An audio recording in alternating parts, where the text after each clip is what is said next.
Hey, freelancers. Welcome to episode 40 of the Ask Rezzz show, where you ask your freelance and business questions and I answer them. So, the question today is what happens during a sales call if you can't nail down a scope of work? And this question was brought to me through a community that I'm a part of called Freelance Camp. It's run by Kai Davis. If you want to go check out that website, it's freelance.camp.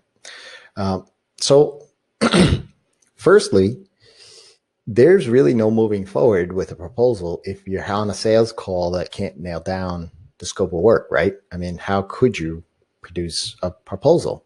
I mean, the thing is you are going to run into these conversations from time to time where someone is looking around, they're shopping around, they're just basically looking for a price. Oftentimes, though, you can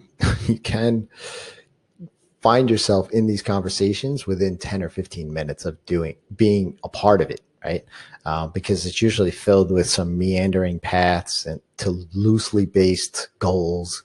There's lots of talk around opinions and feelings and thoughts rather than talk on facts, right?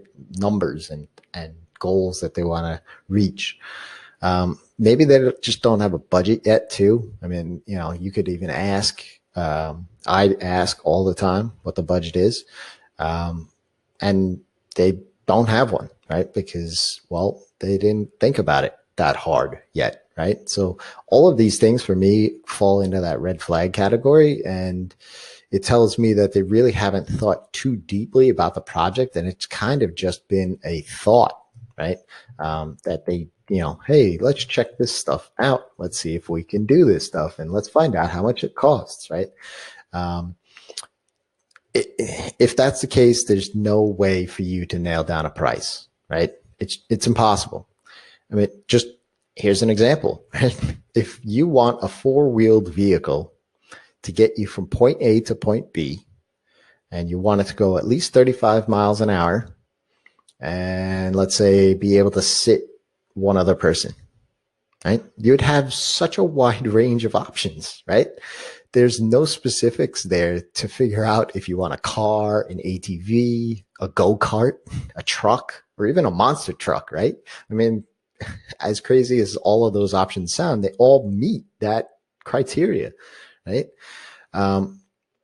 If you find yourself in these conversations, in these sales calls, then, honestly, the next step is to do a paid discovery with them, right? That's the next step, right? There's no way to give back an ironclad proposal with a timeline and a cost to it. Even if that's what the lead's asking for, they usually ask, can you give me a ballpark figure? And that's fine. You could go ahead and do so, but make it a big enough ballpark, right? A go-kart is what, a few $100s, and a monster truck is several hundreds of thousands of dollars, right?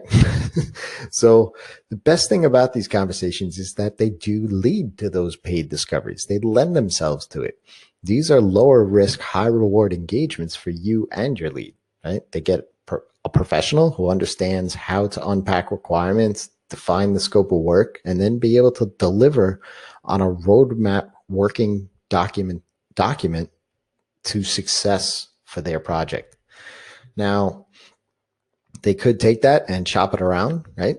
Because, the engagement's over. Now they have a defined scope of work and maybe they want to find the best price. But after spending some time with you and detailing all of the things needed for their project, 99 times out of 100, you're going to be that person for that project.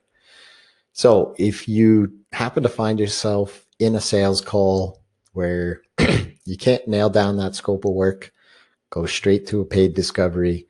Don't write up a proposal. Tell them what a paid discovery is, how to get it, and what the deliverable is, and then see what the next step is. So until next time, it's your time to live in the feast.